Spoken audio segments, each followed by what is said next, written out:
Es, Sandra Vanaga, esmu māksliniece no Latvijas.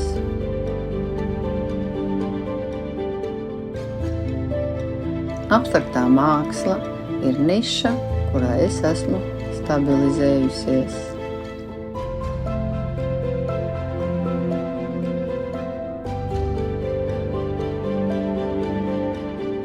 Visas dzīves gaitā māksla man nebija sveša, taču tikai tagad, kad abi dēli ir izauguši un man parādījusies iespēja piepildīt savas vēlmes, lēmu īstenot savu bērnības sapni gleznot. Esmu iedziļinājusies mākslas pasaulē un mācījusies profesionāli izpaust savas idejas un jūtas uz audekla.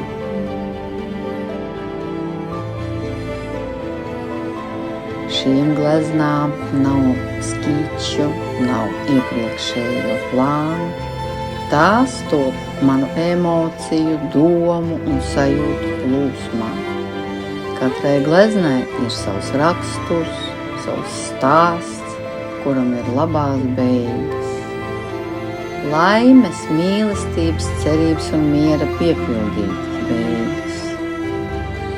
Aicinu ieskatīties šajos darbos, varbūt arī jūs saskatāt to vienu īpašo gleznu, kas uzrunā tieši jūs.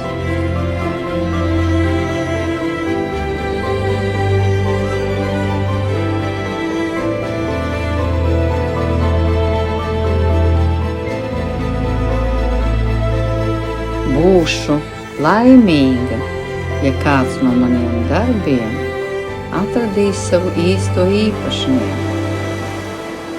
Īpašnieku, kuram līdz ar gleznu dzīvē ienāks laime, mīlestība, miers.